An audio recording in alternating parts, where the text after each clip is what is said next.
Salut la compagnie, c'est Jules Melon et aujourd'hui dans Impro Ciné Critique, je vais vous parler d'une nouveauté sortie en ce jour au cinéma chez nous en France. Je crois qu'aux États-Unis c'est à 1 ou 2 jours près aussi la même date. Wolfman, le nouveau long métrage, son 4e de l'Australien, c'est important de le préciser, Leigh Whannell qui avait débuté derrière la caméra sur Insidious 3 que j'ai vu mais je n'ai pas évoqué cette œuvre sur la chaîne.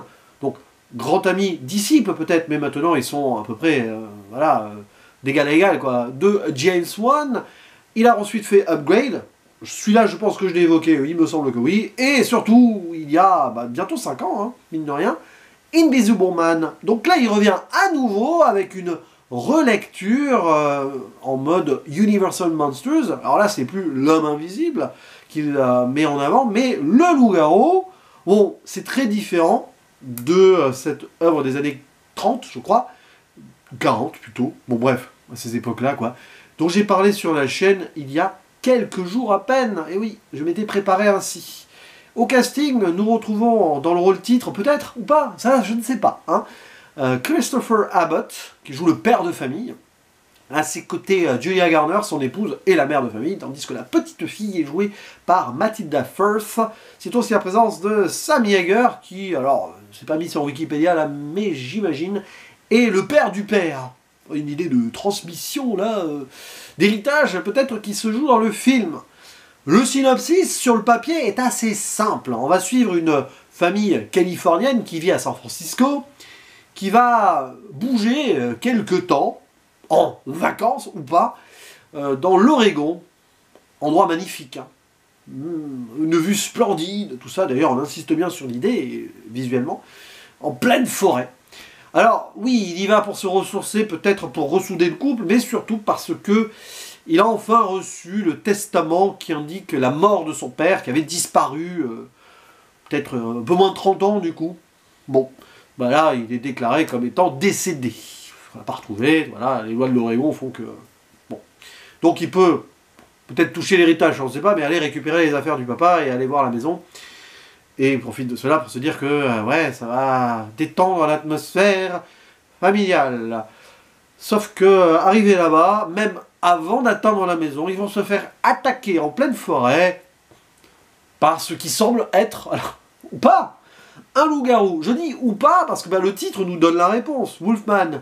Mais si on avait vu un film qui s'appelait, je sais pas moi, La menace dans l'Oregon, on aurait eu un suspense, parce que le film joue sur ce suspense.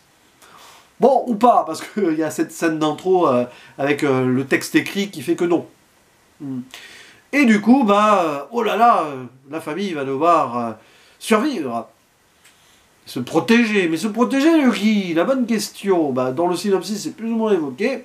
Le père va probablement devenir lui-même un loup-garou, car il s'est fait attaquer, enfin mort, ou défait, enfin vous faites ce que vous voulez.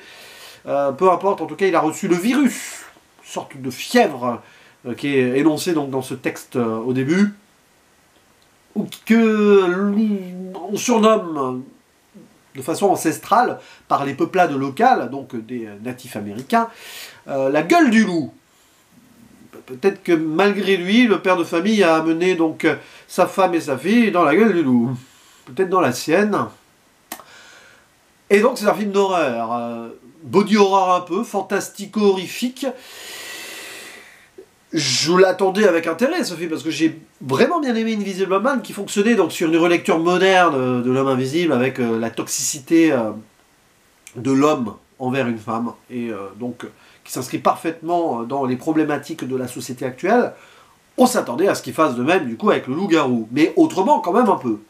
Sur ce plan-là, en effet, il modernise, il fait de même, enfin, c'est moins ultra-moderne, quand même, que Invisible Man, et il le fait autrement. Et je suis ressorti de là assez embêté. Disons que ce film a soufflé sur moi le froid et le chaud, parfois même en même temps. Et je ne sais pas trop quoi en penser, là, quasiment à chaud. J'ai trouvé quand même 30 premières minutes, grosso modo, à la lisière d'une certaine forme de ridicule. Pourtant, c'est pas ridicule, mais dans les influences et dans les citations. Et puis d'ailleurs, il y en aura d'autres. Alors, je vais y arriver. Mais, bon. En gros, ouais, on va le dire là, au départ, donc quand ils arrivent dans la forêt, tout ça, c'est Welcome to Lycanthropic Park, hein, lycanthropie, vous avez compris? Oui, Jurassic Park en mode loup-garou. Assez référencé et c'est clair et net. C'est même dans l'ambiance Spielbergienne, il y a une menace qu'on ne voit pas. Il y a du bruitage, on croirait que c'est un dinosaure. Donc si vous savez pas que ça s'appelle loup-garou, bah Wolfman, bah, on pourrait avoir, mais il n'y a pas de surprise. C'est ça le problème du film aussi. Tu vends un film de loup-garou, tu tentes une sorte de faux suspense, alors, du point de vue des personnages, mais tu sais. Donc tu te dis, bah oui, d'accord, il y a des bruits comme ça, mais on sait que c'est un loup-garou. Enfin, imagine, à moins qu'il y ait une surprise, peut-être que loup-garou géant, je sais pas. Mais alors vous avez exactement l'idée. Hein. Bon, on rentre dans la forêt, et surtout la maison qui finit dans un arbre, les bruitages, le plan sur le rétro, pour voir ou pas la menace. Et là tu te dis, bah Lee Whannell aime beaucoup Spielberg. Bon, il a bouffé Spielberg. Je reviendrai sur ce que je viens de dire là. Ça paraît anodin, mais ça ne l'est pas. Et après on bascule, parce que forcément, comme il a ce virus en lui, il va avoir un point de vue, il va commencer à être parano, perdre un petit peu pied. Sa famille commence à se méfier de lui, là vous rentrez dans du Kubrick, Shining par exemple. Et après, bah, comme il y a une transformation et une mutation, c'est pas une surprise non plus, on se retrouve dans du cinéma à la Cronenberg, par exemple La Mouche. Ma foi, hein, Jurassic Park, Shining, La Mouche. Mais quand c'est hyper postmoderne comme ça, en mode vas-y c'est frontal, que penser de ce geste-là? Ça peut être du génie par rapport à ce qu'il essaye de dire, ça je vais y arriver sur les thématiques, mais ça peut être aussi très paresseux et embêtant. Et on ne sait pas si on doit rire, faire un facepalm ou se dire « Ah, il le fait bien quand même ». Parce que oui, il le fait bien. C'est un bon réalisateur, Lee Whannell, sur le plan formel. Et après, il y a donc les thématiques. Et il y a le problème de ce que le film veut surligner pour arriver donc à son final. Voilà.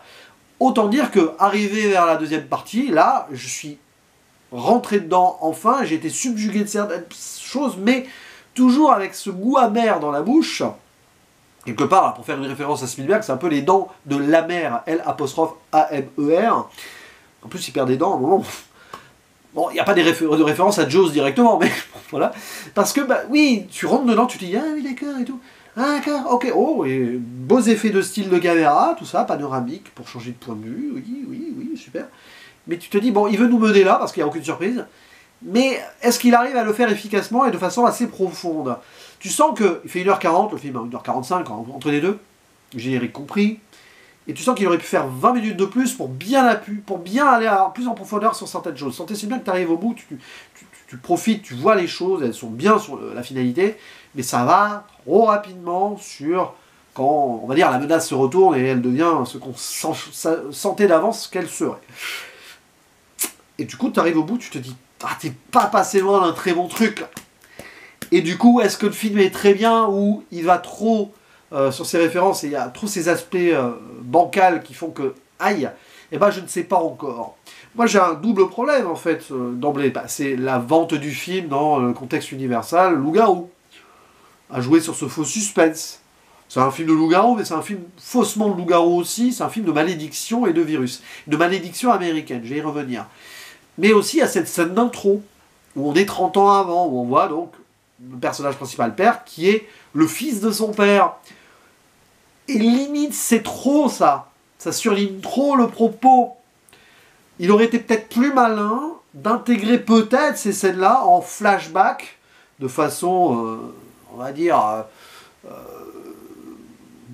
mise là, un peu là, en avançant dans la narration, au fur et à mesure que le film arrive. Mais pas tout d'emblée, comme ça. Parce qu'en fait, ça t'évacue très vite le truc et tu vois thématiquement ce qu'il veut dénoncer ou mettre donc en relief.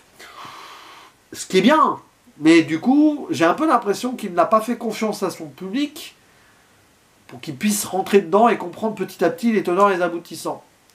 Et moi qui aime bien les films un peu qui se laissent désirer, où il faut un peu, là, j'ai pas eu le temps de réfléchir, j'ai tout vu venir. Et c'est pas une question de scénario là, c'est une question de narration et de mise en relief, donc de mettre l'accent sur certaines choses. Pour moi, c'est trop. Comme les références, en fait, je vois l'idée méta aussi, hein, de la modernisation ici d'un mythe et d'un film de Universal Monsters. Bon, il y a eu plein de films de loup-garou, beaucoup. Hein. À l'idée de mettre aussi, moderniser des références sur ce qu'il a bouffé lui comme cinéma, pour faire quelque chose, un propos qui ose dire des choses sur l'Amérique. Et c'est là où je reviens sur plusieurs choses. Déjà, premièrement, je disais, c'est un film américain, certes, mais d'un réalisateur australien. Ça fait partie un peu de cette vibe de film réalisé par des étrangers aux États-Unis, qui osent pointer du doigt et qui osent dire des trucs sur l'Amérique. L'année dernière, vous en avez eu plein, hein, de Substance, bon, pas que de l'Amérique, mais en soi, de Coralie Farja. Vous avez eu Love Lies Bleeding de Rose Glass, britannique. Bien avant, on peut citer Wim Wenders, voilà, plein de gens qui ont osé. Peu de réalisateurs américains osent parler du mal américain, quel qu'il soit, par David Lynch, éventuellement. Bon, il y a eu Antonioni aussi, sur Zabriskie Point, enfin, plein de petits trucs comme ça, autant de films dont j'ai parlé l'année dernière. Là, c'est une évidence. Dès le début, donc on voit le fils et son père, et on voit que le fils va être à l'image de son père malgré lui. Le père qui est très militaire, avec son tatouage, on sent le côté survivaliste ultra libertarien, hein, voilà, qui est avec son arme, hein, voilà, c'est me and my gun, hein, et qui est en mode survivaliste, ultra parano, protecteur pour son enfant. Parce que moi, il y a une menace, hein, visiblement, hein, il y a un randonneur qui a disparu, peut-être un loup et tout. Bon. Et à cette légende qui nous est balancée ça, dans l'Oregon, hein, les peuplades d'avant appelaient ça la gueule du loup. Bon, tu le vois ici, le mal toxique américain patriarcal, du père en fils, qui transmet sa peur et sa parano et son délire de protection qui va trop loin, qui peut être étouffant. Et aussi le côté, c'est arrivé là sur des terres qui ont été conquises par les colons, qui ont transformé ça en les États-Unis, et sur une malédiction native américaine qui va les impacter, parce qu'ils ont souillé ces terres, ils vont en récupérer le virus, parce qu'ils n'étaient pas forcément les bienvenus de cette façon. Vous connaissez l'histoire de la conquête américaine. Bon, là, ça rappelle aussi Antlers, affamé, hein, je crois, le titre français de Scott Cooper il y a quelques années. En plus, ça se passe au même endroit, dans l'Oregon. Alors, c'est pas un Wendigo, là, mais c'est un loup-garou. Bon, ça pourrait être une forme de créature ancestrale, comme ça. Ok. Et donc, du coup, on voit que l'appropriation américaine est sur place, de père en fils, me and my gun, my son, and, voilà, le père de from father to son pour l'arme à feu aussi, ça fonctionne. En plus, avec les terminales en ce moment, je suis en plein dans un chapitre qui en parle. Le survivalisme et se sauver et tout, voilà, là, et puis la parano et la peur. Bon, je me répète, mais le film aussi va répéter l'idée. Et donc, lui, devenu père, plus tard, bah, on le voit dans la ville, en mode avec sa fille. Mon boulot c'est de te protéger, puis à un moment il y a une sorte de SDF qui se rapproche, attention, hein, ne te rapproche pas de ma fille. Vous voyez ici l'idée américaine. Et père au foyer. Oui, père au foyer qui n'a qu'une mission de protéger la fille, alors que la mère elle travaille. Donc là, côté working girl, côté femme qui s'est émancipée de tout patriarcat en soi. Prolongement de Invisible Man, ou non, je ne sais pas. Et donc derrière, bah, tu le sais, voilà, c'est évident, le fils a été contaminé par le père qui lui-même a été contaminé par cette idée patriarcale américaine, et bah oui, bah, à vouloir surprotéger, à un moment, bah, c'est compliqué. Et on voit que le couple, c'est bizarre, parce que la mère presque se reproche de ne pas être assez une mère pour sa fille. Le propos est bizarre, là on n'est pas trop sur un truc sur l'idée de féminisme, parce que bon... Mais c'est pas grave, allez. Et après, bah, le père va faire les mauvais choix, mais par contamination, au moment où il va devenir le loup petit à petit, parce que ça c'est un crescendo, il va avoir cette parano, forcément, cette peur aussi, et cette idée de protection qu'il ne va pas pouvoir assumer. Voilà, c'est un peu la tragédie, parce qu'une fois que tu deviens loup-garou, tu deviens loup-garou. Hein. Le film ne fait pas de suspense là-dessus. Et ça déroule. Et après, dans le visuel, c'est intéressant. Et là, à partir de la seconde partie, dans le côté post-Shining, pré-la mouche, il y a des idées intéressantes, où on voit le point de vue basculer, à un moment, des deux son point de vue, puis quand il commence à se transformer, on va voir le point de vue de la mère et de la fille qui commence, enfin surtout de la mère du coup, qui commence à voir qu'elles ne comprennent pas le père, on voit qu'elles ont peur, lui il comprend pas, mais nous on comprend pourquoi, parce qu'il est incohérent, là c'est l'idée, donc, comme le personnage de Jack Nicholson dans le film de Kubrick, ok. Et on voit ces idées donc de caméra qui vont et viennent, comme ça, et puis la vision de celui qui devient le loup, très intéressante, sorte d'être lumineux qui voit, alors, on comprend pas trop, c'est pas approfondi, c'est pas un spoil en soi, c'est juste là. Ça va dans l'expérimental presque, mais ça ne va pas au bout. Ça ne va pas au bout, ça aurait dû aller beaucoup plus loin, et ça me frustre. Et arrivé, bon, spoiler, allez quand même, t'es prends plein à dire. Hein. Oui, à un moment, bah, il y a une référence à James Wan, hein, Saw, hein, il se prend le pied dans un piège, et le pied, la jambe part avec, bon ok, ça c'est gratuit, mais pourquoi pas. Bon, c'est l'idée de la déshumanisation totale, c'est que même il en perd un de ses membres. parce que la famille perd un de ses membres aussi. Et l'idée, donc, oui, Leigh Whannell, il bouffe du Spielberg, il bouffe Kubrick, il bouffe Cronenberg, tout ce que vous voulez, et un peu James Wan. Bon, son pote, il peut le bouffer, c'est pas grave, après, hein, ça reste ça reste dans la famille. Et aux surprises, parce qu'il y a une menace extérieure, il y a un loup extérieur quand même. Bon, je passe cette idée aussi qu'ils sont accueillis par une sorte de gardien local en mode survivaliste. Hein, c'est l'Américain méfiant qui s'étonne de voir que c'est la femme qui travaille. Il pose même pas la question. Hein, il dit tu fais quoi dans la vie au père? C'est la mère qui répond ben moi. Hein. Ah oui, ah, comme ça. Bon, regard très masculiniste des choses. Mais, bon, lui, il est vite dégagé en mode Jurassic Park, justement. Mais après, donc, du coup, bah, la menace extérieure, on a compris que c'était le père. Le père, il n'a pas disparu, il est devenu un loup. Et à un moment, bah, quand les deux loups s'affrontent, c'est le père contre le fils. Et littéralement, pour sauver sa famille, parce que ça reste, pendant un certain temps, il veut les protéger. Et ben, le fils va bouffer le père. Voilà. Comme il se bouffe avant lui-même la chair, là, il le tue, il lui bouffe la carotide, quoi. Comme Leigh Whannell bouffe le père, Spielberg, le père Cronenberg, le père Kubrick. Et on voit pourquoi c'est postmoderne. Et qu'il y a des références. Je pense que c'est l'idée. Mais ça fait un peu petit génie qui se cache derrière une facilité en rendant hommage et en mettant un discours méta. Et je suis pas convaincu.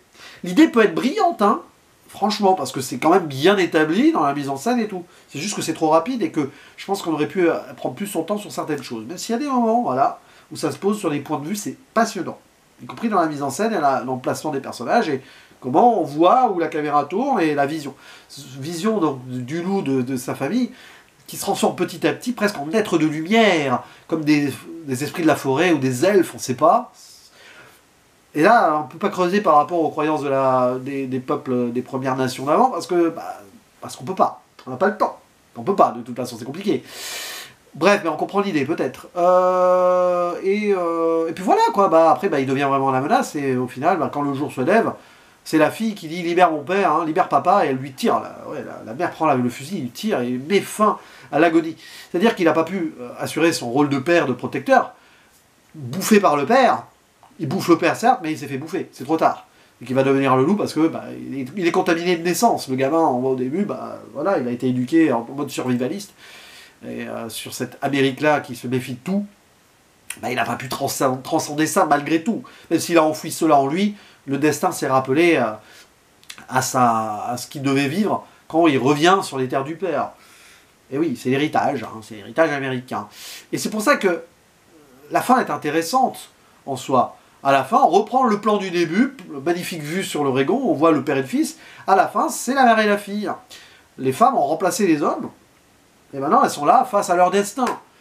Libérer les hommes, peut-être pour pouvoir aller transcender au-delà de la parano, de la violence et de tout ça. Mais elles ont obtenu ça par survie et par violence aussi, en abattant le père. Où est le message final? La boucle va-t-elle se boucler? Je ne sais pas. Mais bon, il y a des choses intéressantes à la fin. Avec ce plan-là sur les serres, etc. Enfin, ouais, on ne sait pas trop où est la menace à un moment, mais ça ne dure pas assez longtemps. C'est-à-dire que menace contre menace, on ne sait pas trop, et c'est pas assez approfondi, ça. C'est un peu trop rapide. Un petit côté Le Monde Perdu aussi, tiens, j'y pense. C'est pas un cache en l'air, mais une sorte d'abri aérien. Bon, oui, c'est Spielberg, hein, c'est Jurassic Park 1 et 2. Et... ouais, c'est embêtant tout ça quand même aussi. Hein.